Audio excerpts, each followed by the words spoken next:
Simple सा programme है, ज़रा इसको एग्जीक्यूट करके देखते हैं।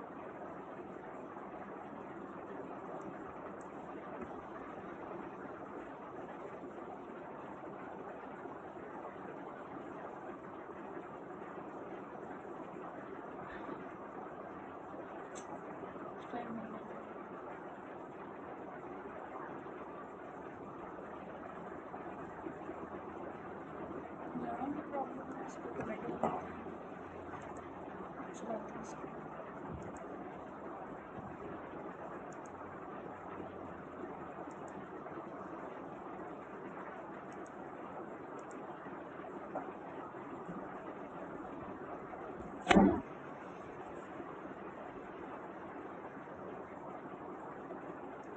बहुत टाइम ले जाएगा,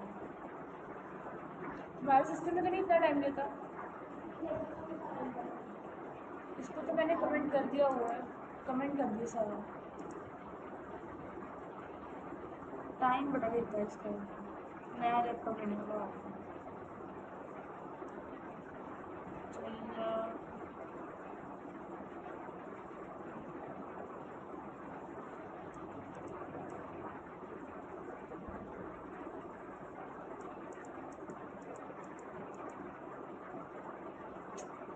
बहुत टाइम ले जाएगा। आगे बस एरर आया इंडेक्स में से, इंडेक्स सारा कमेंट है। कर तो रही हूँ, उसी को कर रही हूँ, बट नहीं चल रहा है। हाँ क्लिक को एक में चलाऊँ।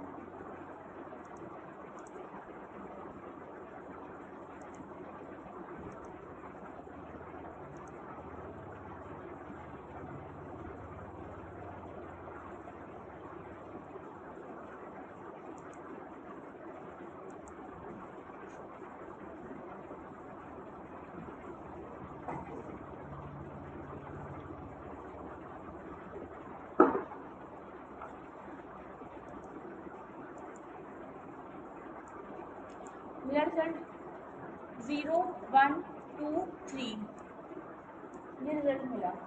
सिंपल सा लॉजिक, रिजल्ट आया कैसे? फोर लूप तो समझ में आती है कैसे चलती है कैसे नहीं, राइट। 0 से हमने स्टार्ट किया, फोर लूप को कहाँ तक चलना है? 10 तक, अपने आप इंक्रीमेंट हो जाएगा। फिर हमने कहा जब if I is equal to 4 होगा, यानी कि ये पहले 0 होगी, कंडीशन क्या होगी यहाँ पे? 0 लेस देन 10 ट्रू होगी, ये ब्लॉक चलेगा, इंक्रीमेंट कहाँ पे हो जाएगा? 1 पे। तो हमने कहा ये जो 0 था उसकी चेकिंग तो 4 के साथ आई नहीं। हमने कहा अगर आइट्रेशन जो होगी अगर वो 4 आएगी तो कहना चाहिए ब्रेक होना चाहिए, और ब्रेक अल्टीमेटली क्या करेगी? वो ब्लॉक को टर्मिनेट करेगी, राइट।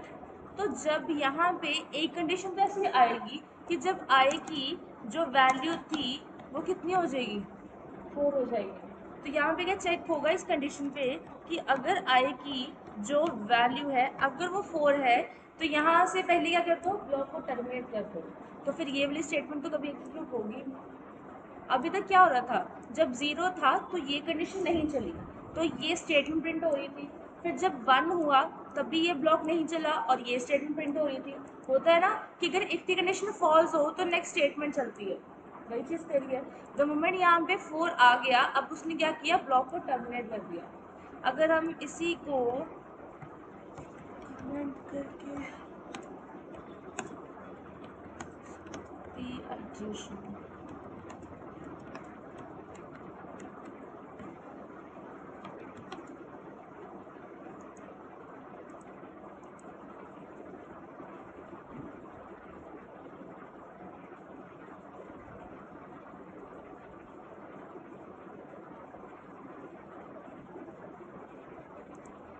अब देखो 0 1 2 3 5 6 7, 3 के बाद क्या आ गया? 5। इसने फोर्थ की जो आइटरेशन थी उसको क्या कर दिया? मिस कर दिया। बात समझ में आई? क्योंकि कंटिन्यू क्या करेगा? जो कंडीशन आपने दी होगी इसको क्या करेगा? वो स्किप करेगा। यहाँ तक बात समझ में आई? और किसी को डाउट हुई? नो? क्लियर? चलो अब ज़रा इसको हम रिमूव कर लेते हैं। एंड एक नेस्टेड फॉर लूप भी होती है, बट उसको चलो बाद में करेंगे, पहले स्विच स्टेटमेंट कर लेते हैं। नेस्टेड फॉर लूप पैटर्न थोड़ा बड़ा टॉपिक है, स्विच थोड़ा छोटा टॉपिक है, उससे पहले इसको कंप्लीट कर देते हैं। स्विच को, स्टेटमेंट को या स्विच केस को बात एक ही रहेगी। अच्छा, कभी पढ़ी है स्विच केस? पढ़ी है थोड़ी बहुत स्विच केस? कितना बड़ा है बताओ ज़रा।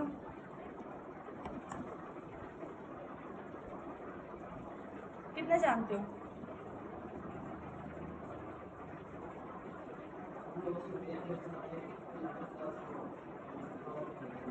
एग्जैक्टली। और कुछ किसके लिए यूज होते हैं स्विच स्टेटमेंट? तो कंसेप्ट चाहिए कि स्विच स्टेटमेंट का।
एल्स स्टेटमेंट पढ़ी?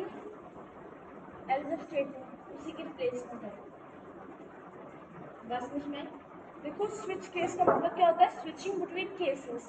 आप क्या करोगे? आप हर स्टेटमेंट के लिए एक केस डिफाइन कर दोगे, ठीक है? जो भी केस की डेटा टाइप यहाँ पे मैच होगी, जो यूजर ने इनपुट करा एग्जैक्टली वो मैच हो गया, जो केस आपने बनाया है उसकी कॉरस्पॉन्ड स्टेटमेंट प्रिंट होगी। बात समझ में आई? एल्स में क्या होता था? जो कंडीशन मैच होती थी वही स्टेटमेंट चलती थी, और अगर कोई स्टेटमेंट चली तो लास्ट में एल्स के साथ बंद होता था। ऐसा ही सब कुछ स्विच के अंदर भी होगा। डन? तो जरा उसका सिंटेक्स समझते हैं। रुको, अगर मेरे पास नोट्स हैं तो बेटर है। फ्लो कंट्रोल सेकेंड वाले में होना चाहिए। फ्लो कंट्रोल होना तो चाहिए।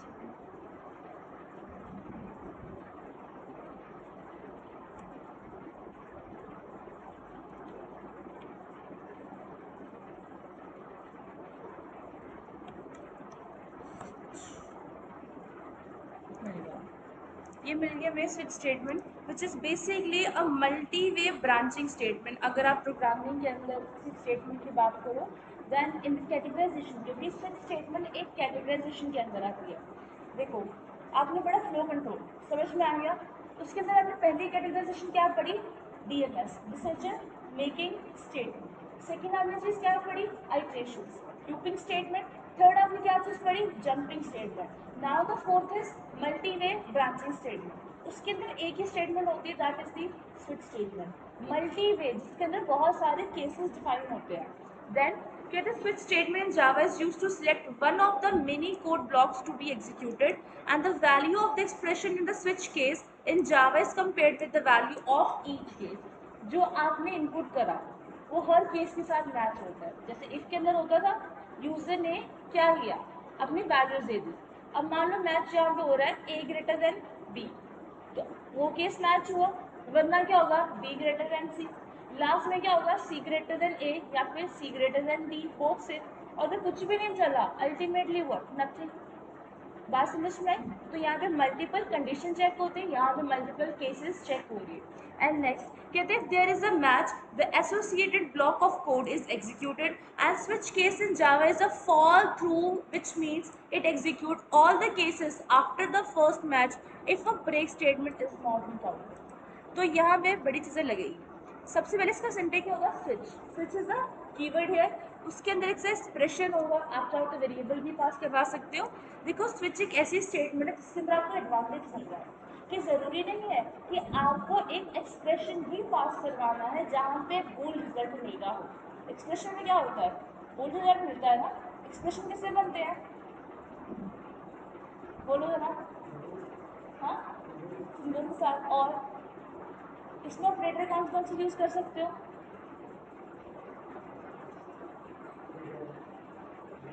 बस रिलेशनल एंड लॉजिकल ऑपरेटर सबसे ज़्यादा हाई प्रायोरिटी में यूज़ करते हो। उसके बाद चाहो तो अरिथमेटिक भी यूज़ कर सकते हो।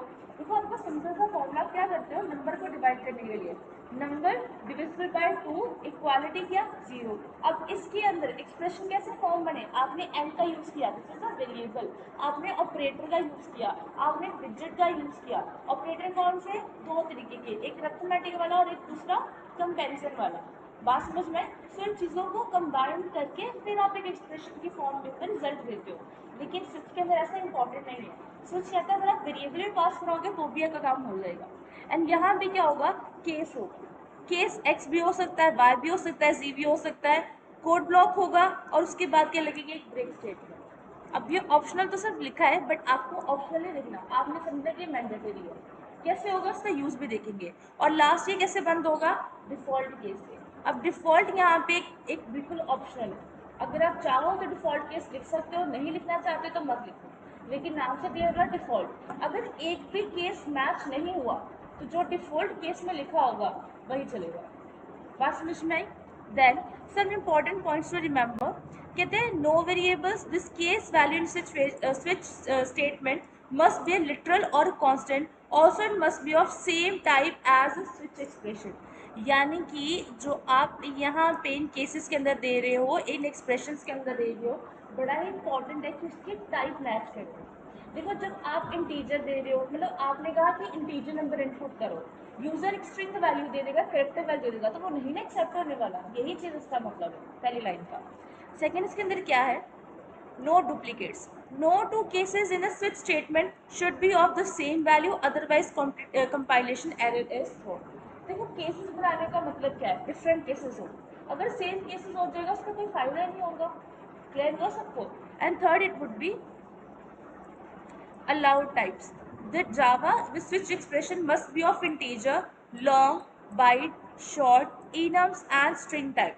Primitives are allowed with their wrapper types. अब इसको थोड़ा स्किप कर सकते हो, अभी आपको पता नहीं कि रैपर क्लासेस क्या होती है। अभी आपको ना तो उसका इनम्स का पता है, इसको हम आगे चल के करेंगे। जब हम इनमरेशंस करेंगे, हम यूनियंस करेंगे, इसके बारे में तब बता देंगे। Next is the optional break statement. कहते हैं break statement is optional in Java switch statement if a case is matched there is a no break statement mentioned, subsequent case are executed until a break statement or end of the switch statement is encountered। इसको जरा practical करके देखेंगे। And then कहते हैं optional default case value is optional. The default statement is meant to execute when there is no match between the values. किसी का match नहीं हुआ तो क्या हो जाएगा, डिफॉल्ट केस चल जाएगा।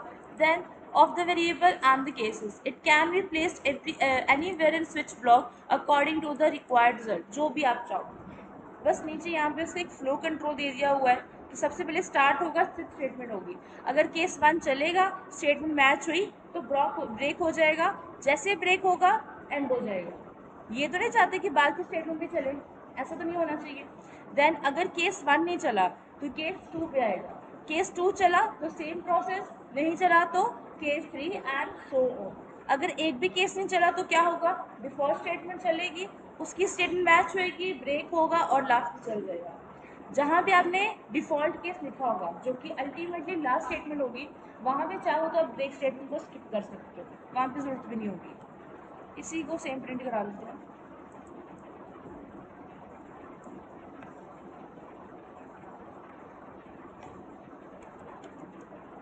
मैं यहाँ पे डायरेक्ट नंबर्स दे रही हूँ, आप चाहो तो इनको करा सकते हो।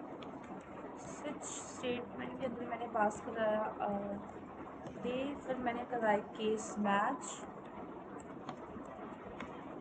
केस मैंने लिख दिया यहाँ पे 1 और आउट करके यहाँ पे जस्ट मंडे एंड यहाँ पे लिख देंगे ब्रेक, देन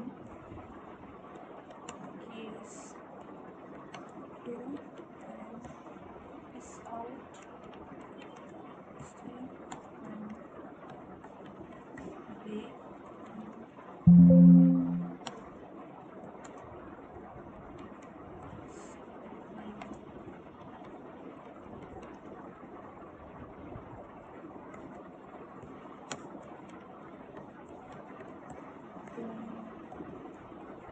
मैं डायरेक्ट डिफ़ॉल्ट केस दे रही हूँ। डिफ़ॉल्ट केस होगा एस आउट,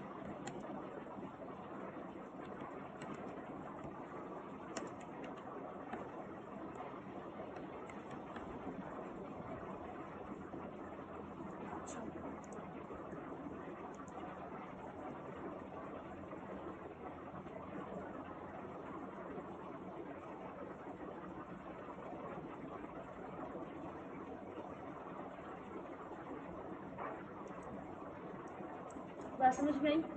क्या प्रिंट हुआ? मंडे मैंने कौन सा केस मैच कराया है? 1। कौन सी टाइप है? इंटीजर। क्लियर हुआ? कोई डाउट इसके अंदर? अगर यहाँ पे 9 होता और अगर मैं इसको रन कर रहा हूँ, गैस कर सकते हो? बहुत इजी है। केस ही नहीं मैच हुआ तो अल्टीमेटली क्या चलना है? डिफ़ॉल्ट केस ही चलेगा, राइट? एंड अगर मैं यहाँ पे एक चीज़ और चेंज कर दूँ,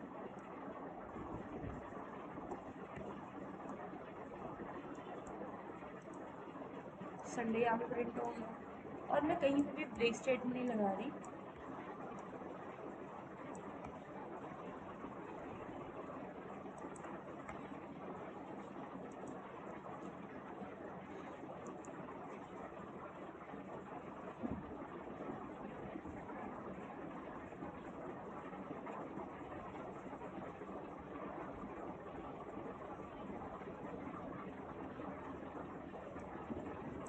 केस मैच भी हो गया, तभी उसने सारे केसेस को प्रिंट कर दिया जिसकी ज़रूरत भी नहीं थी। तो समझ में आ गई ब्रेक की इंपॉर्टेंस? क्लियर है आंसर? कोई डाउट? नो? चलो, तुम लोग का भी टास्क क्या है, तुम लोगों ने क्या करना है?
बस ये 2 टास्क हैं आपके, इसको भी कंप्लीट कर सकते हो। पहला टास्क ये है कि एक प्रोग्राम आपने करना है जहाँ पे आप यूज़र इनपुट करोगे, यूज़र से उसकी एम्प्लॉय आईडी पूछोगे और जो भी वो इनपुट देगा उस बेस पे बताना है कि आज भी वर्किंग डे है कि नहीं। थोड़ा सा लॉजिक लगाना है, सोच समझ के फिर ये प्रोग्राम करना है। सेकेंड क्वेश्चन ये कि सिंपल कैलकुलेटर बनाना है कि अगर यूज़र एक प्लस देता है तो प्लस इनपुट हो, और जिसका एडिशन इनपुट हो माइनस देता है तो माइनस इनपुट। बात समझ में? बस इतना सा लॉजिक है, करो जल्दी, फिर मैं नेक्स्ट फॉलो करवाऊँ।